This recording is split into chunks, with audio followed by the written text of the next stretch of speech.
നിലമേൽ വാഹനാപകടത്തിൽ പരിക്കേറ്റ് ചികിത്സയിലാവുകയും പിന്നീട് മരണത്തിന് കീഴടങ്ങുകയും ചെയ്ത നീതുവിന്റെ മൃതദേഹം അഞ്ചൽ സെന്റ് ജോൺസ് കോളേജ് ഓഡിറ്റോറിയത്തിൽ പൊതുദർശനത്തിന് വെച്ചപ്പോൾ 3ാം വർഷ BA മലയാളം വിദ്യാർത്ഥികൾ പകച്ചു. പുതുവർഷത്തിൽ അപ്രതീക്ഷിതമായി കൂട്ടുകാരിയുടെ മൃതദേഹം മുന്നിലെത്തിയപ്പോൾ വിദ്യാർത്ഥികൾക്ക് സഹിക്കാനായില്ല.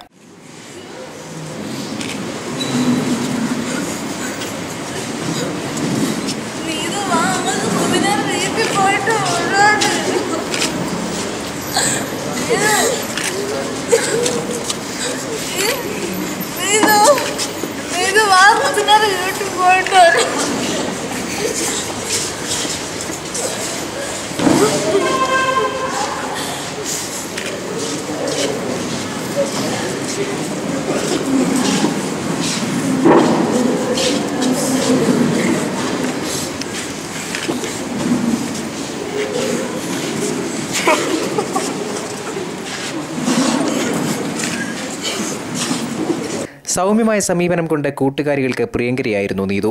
ക്രിസ്മസ് പുതുവത്സരാശംസകൾ നേർന്ന് 2013 വീണ്ടും കാണാമെന്ന് പറഞ്ഞാണ് ക്രിസ്മസ് അവധി ആഘോഷിക്കാൻ നീതു പോയത്. പുതുവത്സര നാളിൽ പക്ഷേ തിരിച്ചെത്തിയത് നീതുവിന്റെ ചേതനയേറ്റ ശരീരം. അപ്രതീക്ഷിതമായി കൂട്ടുകാരിയുടെ ചേതനയേറ്റ ശരീരം കാണേണ്ടി വന്ന വിദ്യാർത്ഥികളെ ആശ്വസിപ്പിക്കാൻ ക്യാമ്പസ് മുഴുവനും ശ്രമിച്ചെങ്കിലും വിഫലമായി. പ്രിയ കൂട്ടുകാരിയെ അവസാനമായി കാണാനെത്തിയ പലരും ബോധമറ്റ് വീണു. ആരെയും കണ്ണീരിലാഴ്ത്തുന്ന കൂട്ടക്കരച്ചിലിനാണ് സെന്റ് ജോൺസ് കോളേജ് ഓഡിറ്റോറിയം സാക്ഷ്യം വഹിച്ചത്. News bureau, Anchal.